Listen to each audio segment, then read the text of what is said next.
El 4 de febrero, Nayib Bukele logró una victoria aplastante en las elecciones presidenciales celebradas de El Salvador, recibiendo el 85% de los votos. Unas elecciones en las que se presentó a pesar de que la Constitución impedía su reelección, pero en la que recurrió a una serie de triquiñuelas jurídicas y a su dominio casi total del legislativo y el jurídico de su país para lograr reelegirse. Sin embargo, no es solo que haya recurrido a triquiñuelas, es que Bukele es increíblemente popular. Ni siquiera los presidentes populistas más populares en América Latina, como Hugo Chávez o Evo Morales, lograron nunca unas elecciones con una ventaja tan amplia como la que ha logrado Bukele en estas elecciones. Y así se escuchaba.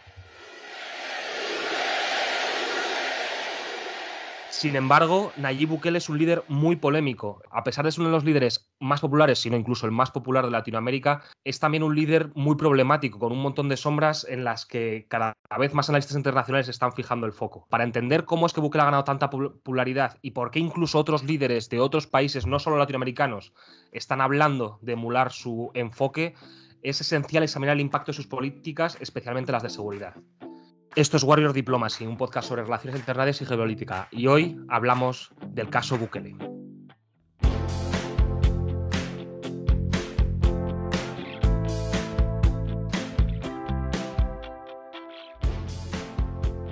Como siempre, con nuestro queridísimo Fabio Almada. Hola Fabio, ¿cómo estás? Hola Nico, ¿qué tal? Oye, pues un gustazo siempre que hablamos de América Latina, yo encantadísimo y pues últimamente hemos hablado ya de México, hablamos de Ecuador hace unas semanas, un episodio muy interesante, creo que haremos muchas referencias a él, hemos hablado de Brasil y Argentina, pero creo que un tema que ya mencionamos muchas veces, pero no habíamos dedicado un episodio completo, pues es el de Nayib Bukele, ¿no? Y sus políticas en El Salvador. Más en concreto, que se me hace un término muy interesante, que es el autoritarismo millennial, que de hecho ya en la universidad hice un paper sobre ello y creo que es un tema muy interesante que ya mucha gente nos había pedido, así que pues encantado. Y no solamente yo, Nico, hoy nos acompaña Valeria de la Fuente, nuestra host del podcast en inglés, que se une con nosotros para hablar en español hoy y pues con muchas ganas. ¿Qué tal, Valeria? ¿Cómo estás? Hola Fabio, hola Nico. Pues muy bien y muy contenta de, bueno, primero de grabar en español, que es mi lengua materna y espero que me pueda explicar mucho mejor, y sobre todo de hablar de este tema de América Latina y de estas políticas de seguridad que a mí me parecen fascinantes y que creo que es muy importante analizar a detalle. No, Valeria, aquí el gusto es todo nuestro, la verdad, y sí, yo inclusive también me siento más cómodo hablando en español, no les voy a mentir, pero bueno, para aquellos que les guste también a lo mejor diversificar un poco, nuestros podcasts en inglés no están nada mal, así que ahí les dejaremos un par de enlaces en la descripción del podcast. Pero bueno, chicos, yo creo que entrando al tema, lo que vamos a hablar hoy, pues hacerle un foco concreto a esta campaña agresiva, yo siento, de Bukele contra las pandillas, que es verdad que a lo mejor han dado muy buenos resultados en el corto plazo y que es muy popular, pero no podemos negar que ha tenido un gran coste para los derechos humanos, para las libertades de muchos salvadoreños, ¿no? En primer lugar, el resultado del encarcelamiento masivo de gente pues puede dar lugar a que personas inocentes terminen detrás de las rejas y al mismo tiempo creo que le está proporcionando a Bukele la justificación para acumular ya más poderes de lo que un puesto presidencial creo que debería tener, ¿no? También se habla mucho de este modelo oportunista político que ya en otras partes de América Latina, del mundo, parece que se empieza a replicar, ¿no? Así que bueno, chicos, yo creo que hoy vamos a hablar un poquillo de esto, de lo que él mismo se denomina como el dictador más cool del mundo. Se me hace algo muy interesante, pero creo que para poder entender cómo están las cosas en El Salvador, hay que entender al personaje principal de esta historia, ¿no? Que es Nayib Bukele. Así que Valeria, pues ahora sí que estrenándote aquí en el podcast en español, te pregunto a ti, ¿quién es Nayib Bukele? Bueno, Fabio, Nayib Bukele es una persona muy interesante y la verdad que cuanto más he leído sobre él, más creo que encaja en el perfil del populismo, ¿no? que lleva a cabo. Nayib Bukele es hijo de inmigrantes palestinos y recibió una educación en una escuela bastante elitista de El Salvador, una educación bilingüe, pero lo que creo que es más interesante es que comenzó su carrera profesional como publicista en campañas políticas y trabajando en el sector más del marketing. Y no fue hasta 2012 que dio el salto a la política, primero como alcalde en Nuevo Cuscatlán, que es una ciudad más bien pequeña, y en 2015 de repente dio el salto y se convirtió en el alcalde de la capital, San Salvador, lo cual fue un gran salto en su carrera política y digamos lo que le llevó a la presidencia más tarde en 2019. Primero comenzó con el partido Frente Farabundo Martí para la Liberación Nacional, que es un partido histórico en El Salvador, pero tuvo varias discrepancias con su partido y finalmente fue expulsado y fundó el partido Nuevas Ideas. Creo que hay muchos motivos detrás del éxito de Bukele. Por una parte es un candidato joven, se presenta a sí mismo como el candidato del cambio, entiende las redes sociales, su imagen, no sé si habéis visto muchas imágenes de él, pero es muy icónico eso de que lleva la gorra dada la vuelta, como que tiene una identidad que resulta más atractiva a la gente más joven y como que aporta una visión nueva, ¿no? Se ha presentado o sea, ha fundado su propio partido y se ha presentado a las elecciones presidenciales al margen de los dos partidos que han gobernado en El Salvador durante casi 3 décadas. Y sobre todo yo creo que lo que le ha dado el éxito es que prometió y ha cumplido en un tiempo bastante breve lo que preocupaba a los salvadoreños más, que es los altísimos niveles de violencia. No, estoy completamente de acuerdo, Valeria. Yo creo que es verdad que el modelo de Bukele es claramente mucha imagen, ¿no? Y no solamente en redes sociales, sino en general. Y no es nada más la gorra para atrás, la chaqueta de cuero. Y creo que es esta esencia de personaje como, no sé si te quiero decir, entre masculinidad tóxica, cripto brother, líder fuerte. No sé, es una combinación de factores que creo que a veces al electorado en países como los nuestros en América Latina, te llama la atención porque es muy distinto a todo lo que habías visto. Y eso le combinas, que te venden este discurso de cambiar las cosas, vamos a romper el status quo y salvar a un país en decadencia, pues vende y el pueblo compra eso, ¿no? Pero bueno, yo creo que tenemos que desenglosar qué es en verdad esta estrategia de seguridad, ¿no? Así que Nico, no sé si en algunas breves palabras lo podrías definir de alguna manera o cuáles son tus observaciones sobre su estrategia de seguridad en El Salvador.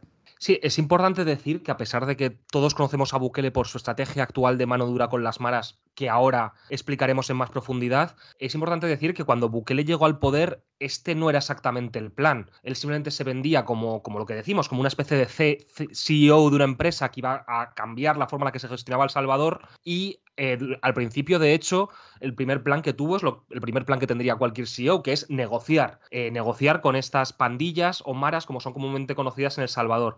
Aquí voy a hacer un pequeño punto explicativo para explicar qué son exactamente las maras, porque las maras son unos grupos criminales que existen en Centroamérica, especialmente, solo en Centroamérica, digamos, y que fueron, sin embargo, unos grupos criminales que se exportaron de Estados Unidos. ¿Cómo funcionó esto?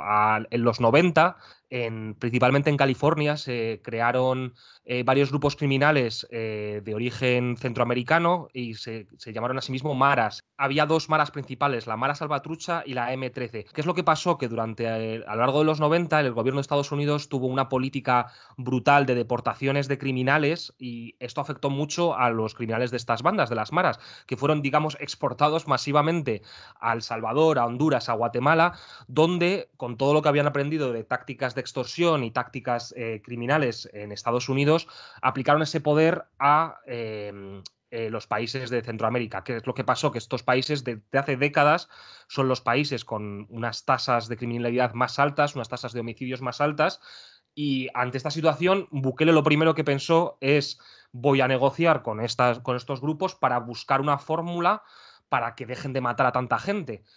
Sin embargo, esto no acabó de funcionar. Pero antes de entrar en por qué no acabó de funcionar, quería preguntarte, Valeria, exactamente qué consistieron estas negociaciones con estos grupos criminales que acabamos de describir brevemente. Bueno, en teoría, Bukele ofreció beneficios penitenciarios a los miembros de las maras a cambio de que disminuyese la cifra de asesinatos en el exterior de las prisiones. Esto, claro, las cifras para Bukele eran muy importantes para demostrar que su promesa presidencial se había cumplido, digamos, y poder consolidar su apoyo popular. Y he dicho en teoría porque esto es lo que consta por parte de oficiales de Estados Unidos y por algunas filtraciones que se hicieron de funcionarios que trabajaban en la administración de El Salvador, pero Bukele ha negado rotundamente que en ningún momento negociase con las maras. Por supuesto, si lo hubiese hecho, bueno, Estados Unidos le había acusado de asociación y negociación con bandas armadas y es una decisión que podría haber... Es obvio, digamos, que la haya negado porque podría haber despertado bastantes críticas. Sin embargo, lo que sí sabemos es que la reducción en las tasas de violencia se corresponde con el momento en el que ocurrieron estas acusaciones y los resultados fueron muy claros. Entonces, es difícil pensar que no hubo negociaciones, ¿no?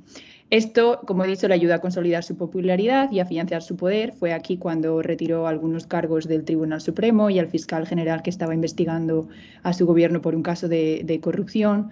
Y fue en marzo de 2022 cuando esta tregua se acaba y El Salvador vuelve a ver los mismos altos niveles de violencia, si no mayores. Y Valeria, yo te quisiera preguntar, ¿no? Vale, termina esta tregua en 2022 y ¿qué pasa después? ¿Cómo da lugar a esta estrategia de mano dura contra todas las pandillas y criminales? Bukele aquí cambia a un enfoque de mano dura, se ve que las negociaciones no funcionan y entonces declara el estado de emergencia, permite que la policía arreste a cualquier persona que sea sospechosa o que la policía pueda ver como sospechosa de tener lazos con pandillas. Los criterios para los arrestos aquí son muy amplios, se arresta a personas que en algunos casos tienen un tatuaje sospechoso o hay una acusación anónima contra ellos o simplemente tienen algún tipo de vínculo familiar o de amistad con alguien que pueda pertenecer a una mara. Esto lleva a que se arresten a más de 74.000 personas, que para ponerlo en las cifras de población de El Salvador equivale al 8% de la población masculina joven del país. Es decir, 1 de cada 45 adultos en el país está en prisión en este momento. Esto lleva a cabo... O sea, se lleva a cabo en un tiempo muy pequeño, las cárceles se ven completamente desbordadas, muchísima gente en El Salvador tiene familiares, amigos que están en la cárcel de manera injusta y, por supuesto, el sistema de justicia está también desbordado. De hecho, pocos han tenido juicios aún y lo más probable es que acaben recibiendo juicios colectivos con cientos de sospechosos juzgados simultáneamente, que, por supuesto, no garantiza que vayan a ser juicios justos. Y claro, pero sin embargo, esta política que, como estamos viendo, puede tener bastantes problemas a nivel democrático, que ahora discutiremos con mayor tranquilidad, sí que ha tenido unos resultados, digamos, tangibles, ¿no? Porque si no, no estaríamos hablando de que Bukele ha arrasado en las últimas elecciones que fueron hace apenas un mes.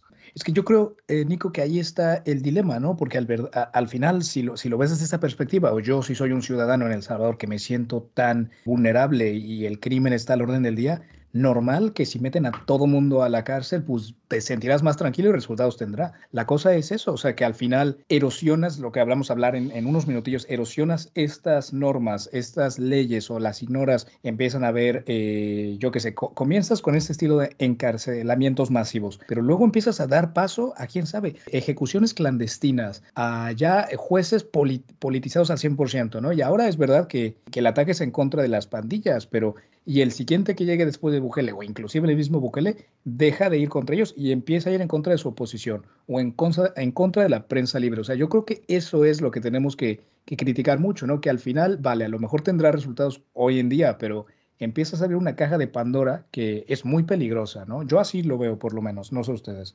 Sí, y sobre todo, y yo creo que es una cosa que es importante hacer hincapié en esto, es que la estrategia de Bukele de mano dura, la principal novedad que tiene, porque es importante recordar que estrategias de mano dura en Latinoamérica ha habido muchas. O sea, no es el primer. De hecho, la expresión mano dura lleva años flotando, sobre todo en Centroamérica, por parte de diferentes gobiernos, para explicar cómo sería su política contra el narcotráfico, contra las maras. O sea, la mano dura existe desde hace años, pero lo que cambia a Bukele, y yo creo que eso es muy importante en este tema, es algo que hemos comentado de pasada, ha comentado Valeria al principio cuando presentaba al presidente de El Salvador, es que todo esto ha acompañado de una publicidad, de una propaganda brutales.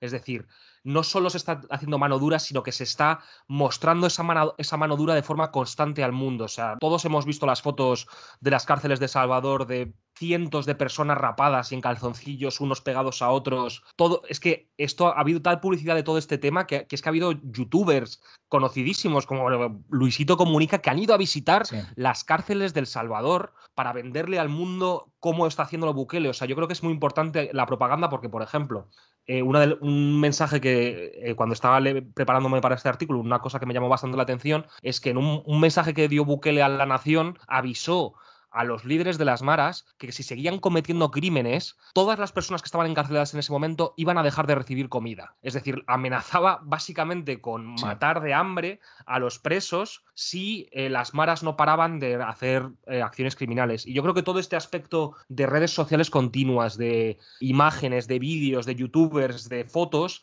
es una parte casi tan importante como la propia estrategia securitaria de Bukele en este caso. Y creo que eso es lo que lo hace tan novedoso y tan peligroso en muchos sentidos, como veremos más adelante. No sé si vosotros estáis de acuerdo en este sentido. Nico, estoy totalmente de acuerdo. De hecho, no hay más que ver, digamos, cómo ha utilizado los números y las cifras de tasas de delincuencia en su última campaña. Nada más salió a anunciar que había ganado las elecciones, dio el discurso desde el balcón y dijo que habían batido todos los récords y que El Salvador ha pasado de ser el país más peligroso del mundo al más seguro del hemisferio occidental. Y este ha sido todo su discurso, ¿no? Os prometí esto, os lo he dado en un tiempo récord y para él, y de hecho toda su administración ha hablado en estos términos, toda la vulneración de derechos, las personas que han sido arrestadas de manera injusta y demás, son simplemente daños colaterales de una política que era necesaria para el país. Es sorprendente, ¿no? Porque, claro, tú lo escuchas y dices, daños colaterales, bueno, ¿y qué van a decir los familiares de estas personas? Pero es que la realidad es que hay mucha gente en El Salvador que realmente las tasas de delincuencia suponían un problema tan grave para ellos en el día a día que están de acuerdo con estos daños colaterales y que entienden que bueno, es el coste, ¿no? de vivir seguros. Y esto es, como has dicho tú, pues muy peligroso, Fabio, porque ahora es por un tema de seguridad, pero es que estás erosionando los principios democráticos y el día que quieras restituirlos o el día que llega otra persona al poder, es muy difícil volver a construirlos. Claro, es esa paradoja, ¿no? Al final la gente está aceptando perder sus libertades, sus derechos políticos, civiles, por tener mejor situación de seguridad, pero al final yo siento que es ponerle un parche a algo que no lo resuelves en su base, en su raíz, ¿no? Y a largo plazo puede traer más problemas. Entonces yo creo que podemos entrar un poco más y hablar de esa misma erosión institucional, ¿no? Porque a lo mejor habrá gente no tan familiarizada con ello. Así que, Nico, pues, te dejo a ti la palabra. ¿Tú qué crees que ha contribuido? Bueno, en gran parte, esta popular creo que lo hemos hablado, pero ¿cómo podemos explicar este apoyo popular cuando hay esta clara erosión de las instituciones democráticas en El Salvador? Yo creo que es una cuestión de prioridades y en este momento los ciudadanos salvadoreños han decidido priorizar el tema securitario, que efectivamente tenía un impacto enorme en sus vidas y les dificultaba en gran medida poder llevar una vida, aunque fuera normal, en El Salvador en los últimos años debido al enorme poder que tenían estas maras, que eran capaces incluso de impedirte cruzar una calle si no les pagabas una tasa, pero es que lo que está pasando ahora mismo en El Salvador en general es muy grave. O sea, desde que ha llegado al poder Bukele, sus ataques contra los balances de poder, los controles y el equilibrio institucional han sido constantes. Una de las cosas que más llama la atención es que, por ejemplo, ha dado múltiples beneficios y subidas salariales tanto a la policía como al ejército para asegurar su lealtad e incluso ha duplicado su tamaño. El ejército ha pasado de tener 20.000 personas cuando empezó Bukele a cerca de 40.000 ahora. Esto ha dado lugar a varios momentos de muchísima tensión entre estas fuerzas del orden que apoyan a Bukele y, digamos, las instituciones democráticas de El Salvador. La imagen más llamativa, yo creo que es la que tenemos todos en la cabeza, fue la que ocurrió en 2020, cuando envió tropas al legislativo para intimidar a los legisladores y lograr una aprobación de fondos para su plan de seguridad, que es esta famosa imagen de Bukele rezando en la Asamblea Nacional, rodeado de soldados con armas, en algo que la oposición entonces y que numerosos analistas internacionales después han calificado de autogolpe de Estado. Después de esto, Bukele se ha dedicado durante los siguientes años a ir destrozando uno por uno los diferentes, digamos, checks and balances que había en El Salvador. Ha conseguido controlar tanto el Tribunal Supremo como el Tribunal Constitucional a base de nombrar jueces afines en él. De hecho, el hecho de haber nombrado esos jueces afines fue lo que le permitieron saltarse el mandato constitucional que hay en su país, que impide que ninguna persona se presente 2 veces consecutivas a las elecciones, como ha hecho Bukele esta vez, arrasando en la segunda convocatoria. Además, es que controla por completo también el poder legislativo. Redujo, digamos, el tamaño del Congreso, aplicó una ley DONT, que es una ley que refuerza el sesgo mayoritario a nivel electoral, para que su partido Nuevas Ideas controlara la Cámara y ahora mismo tiene una supermayoría absoluta de, creo que es en torno a 74 de los 80 escaños que tiene esta Cámara. Es decir, ahora mismo Bukele controla el legislativo, el ejecutivo y el judicial de su país. Muy poca gente tiene poder al nivel que tiene él. De hecho, su círculo de confianza son sus propios hermanos. Entonces, hay muchas cuestiones que indican claramente cómo la calidad democrática de El Salvador está cayendo, pero esto por el momento no parece importarle a los salvadoreños, aunque en un momento yo creo que sí que podrían empezar a preocuparse por este tema. No sé vosotros cómo veis si esta progresiva degradación de la separación de poderes puede acabar afectando a Bukele o por el contrario, mientras siga funcionando a nivel securitario, no tiene nada por lo que preocuparse. Claramente creo que esto tiene un impacto fuerte sobre el futuro de una democracia. O sea, es cierto que los problemas de seguridad es necesario atajarlos, pero cuando empiezas a jugar con esas reglas del juego, ¿no? Porque si un estado empieza a actuar como estas mismas pandillas, ¿no? O sea, fuego contra fuego, lo único que creas es más inestabilidad, a mi parecer, a largo plazo. Es verdad que diferencio un poco porque yo estoy acostumbrado al caso en México, ¿no? Cuando el Estado en los 2000, 2006 hizo una estrategia fuerte, mano dura en contra del narcotraficante y no dio tantos resultados, pero porque es verdad que el narcotráfico en México tiene mucha fuerza, creo que más que las maras. A lo mejor en el caso de El Salvador, un país más pequeño, pues esta estrategia puede tener más ventajas y es más fácil que triunfe. Ahora, una vez que terminen con estos enemigos, yo me pongo a pensar cuál es el siguiente paso, ¿no? Y creo que empezamos también a hablar, y creo que es un tema que hay que tocar, ¿no? Que la erosión también puede afectar el mismo sistema democrático, que creo que es algo que hemos estado viendo, ¿no? En esta última elección, ¿no? No sé, Valeria, ¿tú cómo lo viste?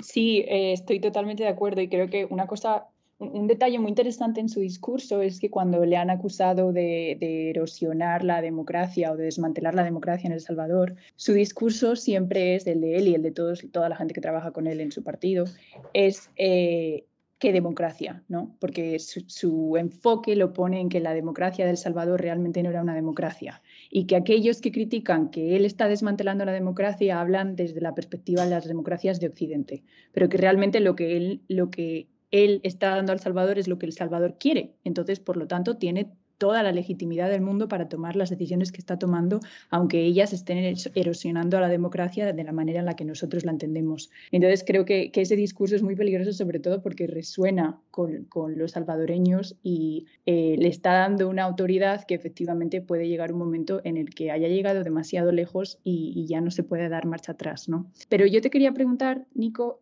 sobre este desmantelamiento de las instituciones democráticas le ha ayudado a él a ganar estas últimas elecciones, ¿no? Sí, desde luego, o sea, por dos motivos. Uno es el que ya he explicado, de que cambió las reglas proporcionales y el tamaño de la Asamblea Nacional a menos escaños y a un sistema reforzado por un cálculo electoral mayoritario, como es la ley DONT. Entonces eso en parte le ha ayudado a poder controlar una mayor parte de la Asamblea, ya que son el partido mayoritario, y por otro también cambió las reglas para favorecer al partido y facilitó el voto de los salvadoreños que viven en el extranjero. Los votos de la diáspora, que es una parte importante, es casi 750.000, de torno a 6 millones de salvadoreños, van todos a San Salvador, donde el número de escaños indefinidos es mayor, es decir, que es más fácil para Bukele ganar escaños en esta circunscripción. Y como la mayoría de salvadoreños desde el exterior solo están recibiendo, como estamos viendo, esa propaganda de la que hemos hablado de Bukele, en la que les está explicando cómo el país está mejorando a lo bestia, estos salvadoreños de la diáspora le han votado masivamente.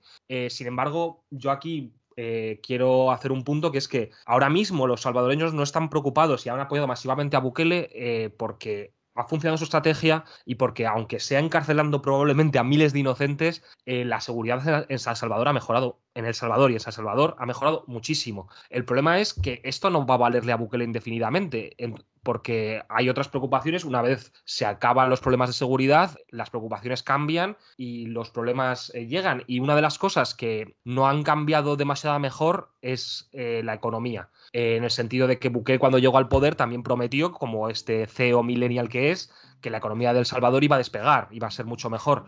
Pero esto es una pequeña introducción para el siguiente bloque, en el que vamos a mencionar algunas de esas cosas de las que tanto se ha hablado, como es el tema del Bitcoin.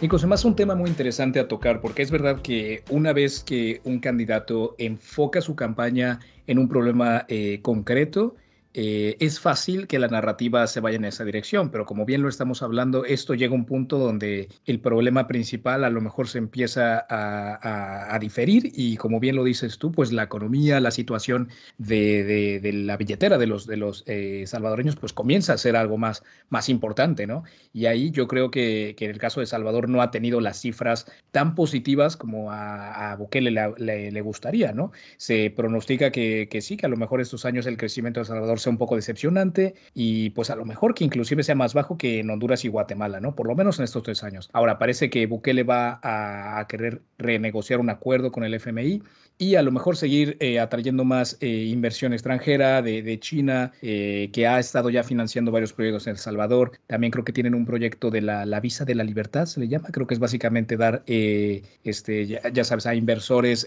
una visa para venir a vivir, tal. Y algo que creo que es muy interesante a tocar es esta narrativa también como de Crypto Brother, ¿no? De fomentar que las criptomonedas y el Bitcoin es el futuro, ¿no? Como que también creo que Nayib Bukele utiliza mucho esta narrativa para venderse como ese CEO innovador que va a traer el futuro a El Salvador, pero la realidad del país yo creo que es una muy distinta. Estamos hablando de gente que a lo mejor ni siquiera tienen acceso a un banco. ¿Cómo es posible que ahora el gobierno, que Bukele crea que van a poder usar Bitcoin para pagar servicios, ¿no? Entonces yo creo que es una vez más lo mismo que tratamos de tocar de esta campaña de autoritarismo millennial, ¿no? De ser este líder innovador que va a traer el futuro, pero la verdad es que el país le hace falta desarrollarse desde un poquito antes que traer el Bitcoin, ¿no? Entonces yo creo que ahí difiere mucho. La verdad no soy un experto en criptomonedas, pero estoy más que seguro que no creo que los problemas estructurales de la economía en un país latinoamericano se vaya a resolver inyectando criptomonedas, ¿no? Creo que eso claramente no ha sido la mejor manera, pero a nivel de narrativa, creo que le viene bien al perfil que Bukele trata de venderle al mundo. No sé ustedes, chicos, si tienen alguna perspectiva sobre estas ideas tan innovadoras y futuristas de llevar a cabo la economía. Pues sí, yo creo que en este caso también es importante recordar que lo del Bitcoin, como bien dices, Fabio, es una forma un poco de empezar la casa por el tejado, porque el problema que tiene El Salvador también es que estamos hablando de un país muy pequeño. De hecho es el país más pequeño de toda América, sin contar países isleños, digamos, o sea, el país continental más pequeño de toda América, no solo de Centroamérica. Es un país que tiene menos población que Cataluña, por poner un ejemplo, y que tiene unas infraestructuras muy malas. Entonces, querer empezar la revolución económica de El Salvador directamente por un tema como es las criptomonedas, es obvio que solo tiene un objetivo, que es atraer inversión extranjera y convertirse, puede ser, en alguna especie de paraíso para criptobros y para personas, digamos, muy metidos dentro del mundo financiero. Yo aquí en este punto quería recordar que todo el tema del Bitcoin se aplicó primero en una zona concreta de El Salvador, que ahora mismo no me recuerdo cómo se llama, pero que era una zona turística de playas en la que se intentó atraer a un montón, sobre todo de estadounidenses, para que vivieran ahí y pudieran, digamos, utilizar sus bitcoins para moverse y vivir, y luego se aplicó al resto del país, pero los salvadoreños no utilizan bitcoin en general, y esto es algo que sobre todo está enfocado al extranjero. Y sin embargo, a pesar de todo esto, ahora mismo, lo he mirado hace poco, el principal activo económico de El Salvador siguen siendo las remesas que envían los inmigrantes salvadoreños, principalmente desde Estados Unidos, y que son la mayor fuente de ingresos que tiene El Salvador ahora mismo. Entonces eso yo creo que por mucho que Bukele haya prometido el oro y el moro a nivel económico, queda mucho por trabajar y quizás pueda acabar siendo su talón de Aquiles en los próximos años si no tienen más ideas más allá de esta atracción de capital extranjero a través de movimientos como el del Bitcoin. Siempre que pensamos en Bukele, esta imagen de Crypto Brother nos llega y fíjate que me gustaría entenderlo más, de verdad, porque yo creo que es un mundo a explorar muy interesante. Yo jamás voy a invertir en esto, honestamente siento que es una burbuja, pero no sé, hay gente que es su vida y deberíamos hacer un episodio de cómo están cambiando también los flujos financieros. Pero en fin, nos estamos yendo por las ramas, yo creo que podemos seguir con este bloque. Y nada, tú Valeria, ¿cómo lo has visto? ¿Alguna idea general de este bloque o cómo se te quedaron los ojos? Bueno, estoy totalmente de acuerdo contigo, Fabio, que me gustaría entender más sobre el mundo de la criptomoneda y el Bitcoin de lo que entiendo, pero creo que el caso de El Salvador es muy interesante y yo lo que veo, digamos, es que para un líder populista como Bukele, ha utilizado la cuestión de seguridad para vender a nivel doméstico en su propio país y a su pueblo, y está utilizando el tema del Bitcoin para proyectarse a nivel internacional. Y de hecho es que tiene al sector de la criptomoneda a nivel internacional con la atención puesta en El Salvador, sobre todo al principio. Ahora ya se está viendo que, digamos, el proyecto y las promesas que ha hecho quizás no lleguen a las expectativas que se tenía, pero inicialmente había mucha atención puesta en El Salvador. Y sobre todo creo que era importante importante lo que habéis comentado sobre que falta la infraestructura para que este plan económico funcione, lo cual también demuestra, creo, el tipo de líder que Bukele es, que es un líder populista con grandes ideas y proyectos que suenan muy bien, pero que realmente a veces están un poco desconectados de la realidad o no afrontan los problemas a más largo plazo, porque el tema de la economía en El Salvador necesita un enfoque más a largo plazo y que realmente tenga en cuenta las necesidades del país y la situación económica del país. Y el proyecto Bitcoin creo que desde luego no da respuesta a esos problemas. Otro punto que quería destacar es que creo que esto puede ser preocupante para un país que no tiene una infraestructura suficiente para hacer este proyecto, lo que puede acarrear en tema de convertirse en un paraíso para lavado de dinero o money laundering, ¿no? No sé exactamente si estas son unas preocupaciones que están sobre la mesa. Sé que el FMI había utilizado el tema de la criptomoneda para retrasar algunas de los préstamos y de las negociaciones en las que estaban, y me pregunto si quizás esto ha tenido que ver con eso. No sé si vosotros sabéis sobre ese tema. Pues yo por lo menos no, Valeria, ¿para qué te miento? Que hay que ser honestos con los oyentes, pero no, definitivamente muy interesante. Es que en serio creo que no estaría mal dedicarle un episodio a este nuevo mundo de la estructura global financiera y cómo las cosas están cambiando, pero por lo menos para lo que vamos a tocar hoy, a mí se me escapa. No sé, Nico, si tiene un lado más cripto o no por ahí escondido que yo. Sí, tengo en cartera de Ethereum y Bitcoin. No, no, es broma. Yo tampoco, yo pienso que también, por desgracia, que estamos hablando de algo que es ante todo una burbuja. Sobre todo, es algo que es que no tiene mucho sentido utilizar el Bitcoin como sistema de pago y sistema monetario cuando estamos hablando de un recurso muy limitado y que además es su tasa de acceso, digamos, los conocimientos que hay que tener y las capacidades que hay que tener para acceder a él son enormes. Entonces, yo no veo cómo este tipo de moneda puede servir a sustituir la moneda normal, pero desde aquí, desde Warner Diplomacy, estamos siempre abiertos al debate, y si hay algún oyente que está indignado con todo lo que estamos diciendo sobre las criptomonedas, quiere iluminarnos o no quiere contar por qué estamos equivocados, ya sabemos que tiene nuestro Twitter, tiene nuestras redes sociales, tiene nuestro Instagram, puede enviarnos un mensaje para comentarnos por qué estamos equivocados y nosotros estaremos seguros de darle voz en algún episodio próximamente. Creo que hemos hablado suficiente de la economía y de los temas securitarios en El Salvador. Creo que hemos aportado una visión global de cómo es el asunto y podría ser el momento de pasar a nuestro bloque final, que funciona tanto a modo de conclusiones como hablar sobre algo que está sonando ahora mucho, sobre todo en América Latina, que es sobre las posibilidades que tiene el modelo Bukele de ser exportado a otros países.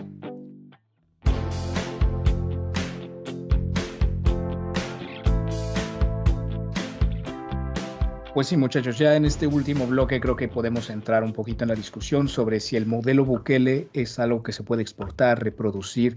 Y yo creo que es un tema muy interesante a hablar, porque ya ha habido, o sea, es verdad que ningún país como tal ha adoptado completamente, ¿no? Y decirlo, la forma de Bukele, pero ya ha habido muchos países o líderes que empiezan a tomar ideas prestadas de ella, ¿no? Y en el caso de ahora de México, uno de los candidatos a la presidencia, inclusive haciendo menciones a medidas de seguridad de él. Y yo creo que es algo que se ha reproducido en otros países. Ahora podemos dar ejemplos como Honduras, que declaró un estado de emergencia para enfrentar a las pandillas. También planea construir una prisión en una isla frente a la costa. Está el caso de Jamaica, que también declaró un estado de emergencia para aplastar a las pandillas en su capital. En Guatemala también hemos visto como un candidato presidencial, Almícar Rivera, también copió la gorra del béisbol, ¿no? Al revés de Bukele, ¿no? En su candidatura. Entonces es también hablar de este estilo de propaganda, de imagen, ¿no? No es nada más las políticas que Bukele lleva, sino cómo las vende, ¿no? Que creo que es algo muy esencial de su figura. Y otra candidata en Guatemala, Sandra Torres, también prometió construir 2 megaprisiones, ¿no? Que, hombre, o sea, es una vez más tratar de tomar ideas de esto y reproducirlos al electorado local. Ahora, algo muy interesante que se me hizo también es cuando vimos a Bukele, a Javier Milei en una convención de republicanos hace un mes, 2 meses con Donald Trump. Algo que se me hace también interesante a recalcar. O sea, creo que no son ideologías 100% iguales y compatibles, pero empieza a haber, yo creo, también líderes que tienen una idea similar de cómo llevar a cabo, ¿no? Pero tampoco soy muy experto en el tema de la Argentina. Nico, te pregunto yo a ti, ¿tú sabes un poco más de cómo Milei está también tratando de adoptar ciertas ideas de su amigo en El Salvador o cómo lo ves? Sí, totalmente. Antes quería añadir, con respecto a lo que has comentado, la conferencia republicana, la CIPAC, que efectivamente Bukele es que no solo es que participara allí junto a Milei y junto a el español Santiago Abascal y otras megaestrellas del conservadurismo mundial, es que prácticamente fue el gran protagonista de esa convención. O sea, frente a un Milei que todavía está un poquito desdibujado y otros grandes conservadores como Orbán, cuyo discurso ya es un antiguo, Bukele parecía una estrella del rock. Solo hay que ver, si alguien quiere ver en YouTube su discurso, es prácticamente la gran estrella y la gran persona a imitar. Milei en Argentina es, como me has preguntado, está intentando copiar un poco una parte de su estrategia, aplicando una política de mano dura en Rosario, que es conocida como la ciudad más peligrosa del país. No sé si habéis visto las imágenes recientemente de cómo el ejército y la policía se han movilizado conjuntamente en las calles de esta ciudad para detener masivamente a personas. Y es que no es que sea una cosa que es que se parezca a lo de Bukele, es que imita abiertamente a lo de Bukele. O sea, la ministra de Interior de Milei, Patricia Bullrich, ha alabado públicamente a Bukele y ha dicho que es su modelo a seguir en cuanto a la estrategia que hay que aplicar. No solo en Argentina, también en Ecuador, del cual, a quien no se lo haya oído y a quien esté todavía con nosotros después de un episodio tan largo como este, le recordamos que tenemos un episodio reciente en Warriors Diplomacy en castellano sobre ese descenso al caos que está sufriendo Ecuador debido al narcotráfico. El nuevo presidente de Ecuador, Daniel Noboa, ha alabado públicamente a Bukele también y ha dicho que quiere imitar esa estrategia de él. Y de hecho ha habido imágenes ya de reclusos en cárceles ecuatorianas exactamente puestos de la misma forma en la que los exhibe Bukele, desnudos, con las cabezas rapadas, bueno, no desnudos, perdón, con un calzoncillo, con las cabezas rapadas y muy cerca unos de otros, en una situación que parece directamente de distopía, de ciencia ficción. Sin embargo, es importante apuntar en este caso que tanto Ecuador como Chile como Argentina son países muy diferentes del Salvador, y aquí es donde vamos al gran quid de la cuestión, ¿no? Que es si realmente se puede extrapolar la fórmula Bukele a estos otros países de América Latina. Y es aquí donde quiero darte la palabra, Valeria, porque creo que tienes algo interesante que contarnos. Sí, efectivamente, Nico, creo que es muy fácil ver los resultados de la política de mano dura de Bukele y decir, esto funcionaría perfectamente en otros países con tasas de delincuencia tan altas, pero la realidad es que hay que evaluar si, a pesar de que las tasas de criminalidad sean altas, realmente las circunstancias del país son las mismas. Y es que, por ejemplo, las pandillas que operaban en El Salvador son muy diferentes de otras organizaciones criminales que operan en América Latina. Durante décadas, las pandillas o las maras, que ya has explicado tú antes, Nico, un poco cómo operaban y de dónde venían, pero lograron control en varios territorios del Salvador, pero son súper diferentes de los cárteles de México, Colombia o Brasil, en que estas maras no han tenido influencia en el comercio global de drogas, sino que su principal negocio se basaba en la extorsión y los secuestros.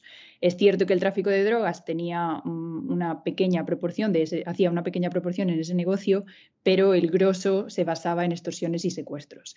Entonces, la gran diferencia resultaba en que tenían un armamento mucho más limitado y una situación económica inferior y sobre todo una influencia a nivel global también mucho más reducida. Entonces, la fórmula de Bukele yo creo que sería muchísimo más complicada de implementar en otros países donde las organizaciones criminales tienen más dinero, están mejor armadas, tienen más conexiones más allá del país en el que operan y por lo tanto se pueden defender y pueden contraatacar de una manera que en algunos casos puede hacer que estas políticas de mano dura resulten aún en un coste mayor para la población civil. Y creo que, de hecho, aquí solo hay que mirar a la historia para encontrar ejemplos en los que los gobiernos de América Latina han intentado aplicar políticas de mano dura contra las pandillas y el crimen organizado, pero las tasas de criminalidad se han mantenido prácticamente a los mismos niveles, si no más altos. Y creo que aquí pues, está el caso de Colombia durante los 80 y 90, cuando Pablo Escobar declaró la guerra al Estado colombiano, o en México en la década de los 2000. Pero bueno, aquí no voy a entrar en el ejemplo. Te quiero preguntar a ti, Fabio, que creo que tú querías hablar sobre el caso de México, porque Claro. me gustaría saber qué opinas tú sobre si realmente, por ejemplo, este método Bukele funcionaría o si tenemos ejemplos en la historia que nos demuestran que no funciona en todos los países igual. No, es que creo que los puntos que dices, Valeria, son súper certeros. O sea, al final, la manera en que las organizaciones criminales están compuestas en otras partes del continente son muy distintas a las maras en El Salvador y el mismo tamaño del país creo que le facilita a Bukele poder llevarla a cabo. O sea, en el caso de México, que es un país extenso con cordilleras, con desiertos tal, uf, será dificilísimo encontrar y poder hacer una estrategia así. O sea, si de por sí se lleva una guerra contra el narco ya 30, 40 años, muy difícil que cambiar el sistema así, creo que lleve a resultados más concretos, ¿no? Entonces, 100% de acuerdo. Y yo creo que también el último caso que me gustaría hablar aquí, por lo menos de mi parte, es el de Haití. Y no es tanto exportar el modelo de Bukele, sino que él mismo anunció que podría intervenir para parar el caos en este país caribeño. No sé si los oyentes estarán al tanto, si han estado leyendo nuestros Weekly Warriors allá en Twitter /X y en Instagram, pero Haití lleva ya unas semanas en un caos, ¿no? O sea, el presidente, el primer ministro salió del país, creo que estaba en Kenia, para tratar de asegurar una misión internacional de seguridad dirigida por este país, por Kenia, y en su estancia en el extranjero, pues las pandillas se pusieron al toque y una violencia, una espiral de violencia fuertísima, liberaron a rehúsos de prisiones y parece ser que la capital, Puerto Príncipe, está pues completamente bajo acecho, bajo ataque y nada, el primer ministro renunció hace unos días, todavía no estamos seguros para dónde va la cosa, pero Bukele ya está diciendo que si se le da el permiso en el Consejo de Seguridad, los fondos, podría llevar a cabo una operación. A ver, es verdad que no ha dado ningún plan concreto, pero creo que es una vez más lo que tratamos de hablar hoy, que es este estilo de campaña de mano dura, de fuerza, de liderazgo, innovación. Pero pues, al final yo me cuestiono mucho cómo se lleva a cabo eso, ¿no? O sea, es muy fácil vender la idea de que puedes contra todo, pero hay que poner el dinero donde tienes la boca, ¿no? Y con un plan. Resolver un estado fallido como Haití con fuego creo que no es la manera. Pero sin embargo, creo que hace algo muy interesante a destacar, la verdad, y algo que hace relevante una vez más hablar de este caso, ¿no? Así que no sé ustedes, chicos, cómo lo ven. Sí, efectivamente. Yo creo que el problema Bukele, aunque lo estamos discutiendo mucho América, empieza a ser un problema que es al final casi global.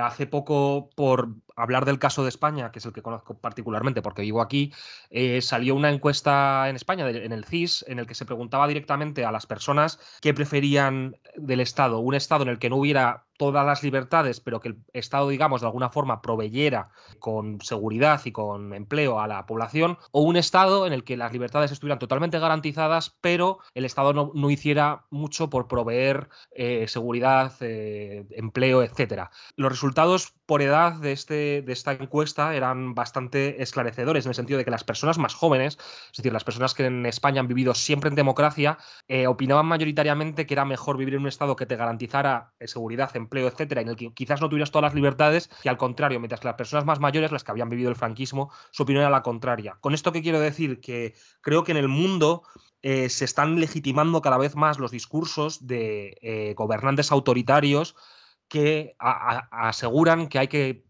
no acabar con la democracia, pero limitar en cierta medida la democracia para garantizar una cierta seguridad. Esto se ve en discursos anti-inmigración, discursos que de mano dura con el crimen, y creo que esto es un problema global, que el síntoma Bukele es, digamos, una de las manifestaciones más extremas de este problema que yo creo que está pasando en cada vez más países y que se traduce en básicamente un retroceso cada vez mayor de la democracia y un ascenso cada vez mayor del autoritarismo, que creo que va a marcar probablemente las próximas décadas del siglo XXI, y espero no estar siendo demasiado pesimista, pero quería compartir esta reflexión con vosotros y con todos los oyentes de Warrior Diplomacy porque me parece pertinente visto el tema que hemos tratado hoy. Bueno, Nico, la verdad que tengo poco que añadir después de este comentario. Evidentemente, los resultados de esa encuesta son muy preocupantes y creo que esta tendencia que estamos viendo a nivel global y sobre todo en este caso lo que hemos mirado sobre la admiración hacia el método Bukele y los resultados que ha dado sin cuestionarnos la vulneración de derechos y el desmantelamiento de la democracia que puede conllevar es muy preocupante. Pero con esto quería cerrar el episodio y nada, decirles a todos nuestros oyentes que seguiremos mirando todo lo que ocurre en América Latina y quizás hablando más de Bitcoin. No sé cómo lo veis vosotros. Pues yo honestamente preferiría que nos quedáramos en geopolítica, pero si los oyentes quieren escuchar de eso, yo haré mi research debido, la verdad. Que al final es verdad que es algo que afecta muchísimo a la política internacional. Pero esta última conclusión, Nico, se me hace perfecta, de verdad, siento que le das en el grano al debate de la situación en El Salvador y por qué tanta gente le apoya a pesar de este claro erosión de los sistemas democráticos, de los derechos y sus libertades civiles.